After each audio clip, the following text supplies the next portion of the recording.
그런데 부은 군수의 발언이 논란이 되고 있습니다. 어떤 발언인지 한번 직접 보겠습니다. 일본에 돈을 받아서 우리가 그 가난했던 새끼 밥도 못 먹고 산업시설 아무것도 없고 한국의 발전의 기본을 5억 불을 받아서 했다. 위안부로 한국만 한 게 아닙니다. 중국도 하고 필리핀도 하고 다른 나라에 무슨 배상 가지고 그런 게 없습니다. 한국은 5억 불 줬잖아요. 근데 자꾸 그렇게 박근혜나 박정희 대통령이 일본 수상하고 사인을 했으면 그건 지켜야 되는 거 아니냐. 보상같이 이런 걸 받아서 그 돈을 가지고 발전한 나라는 세계 한국밖에 없다.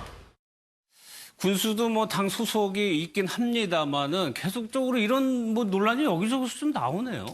그러니까 뭐 일단 보훈 군수의 이야기를 보면 일단 부분적으로 보면 저는 뭐 잘못된 이야기도 있겠지만 예. 사실은 어떤 면에서 한국 발전의 어떤 일본 1965년도 한국 청구권 한일 청구권 협정에 따라서 우리가 일본으로부터 무상 3억 유상 2억 원을 받아서 사실 그걸로 이제 경부고속도로와 포항제철을 건설했지 않습니까?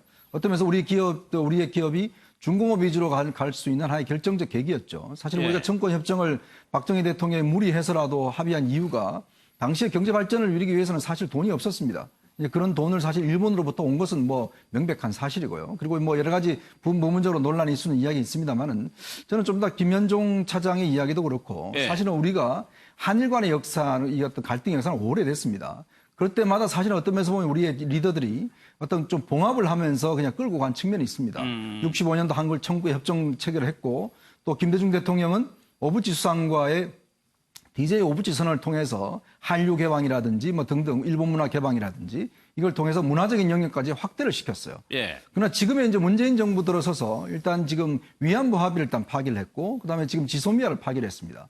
자, 국제협상은요, 어떤 면에서 보면 파기한 측이 어떤 후과를 맞게 돼 있습니다. 지소미아 협상도 저는 이 파기가 굉장히 잘못된 것이라고 보는데 결국은 이 경제 문제를 안보의 영역까지 확장시켜버렸어요. 예. 우리가 일단 자초한 측면이 있습니다. 아무리 지금 일본과의 어떤 관계가 악화된다 하더라도 사실 안보 문제까지 건드리면 안 되는 것인데 결국 그렇기 때문에 지금 우리가 한미 관계가 상당히 어떤 면에서 보면 흔들리고 있는데 지금 김현종 차장은 안 흔들리려고 이야기를 하고 있지만 현실적으로 흔들린다는 게 관계자들의 어떤 여러 가지 이야기로서 좀 증명되고 있는 거 아니겠습니까? 자, 그렇다면 저는 청와대가 이런 식으로 국민들을 호도해서는 안 된다고 봅니다. 현실을 분명하게 이야기를 해야죠. 한미관계 흔들리고 있는 게 사실이지 않습니까? 그리고 한일 관계도 지금 어떤 면에서 보면 더 악화될 수밖에 없는 상황인데 자꾸 잘 될 수 있다라고 오히려 국민들한테 희망적인 이야기를 하는 것은 저는 잘못이라고 봅니다. 알겠습니다.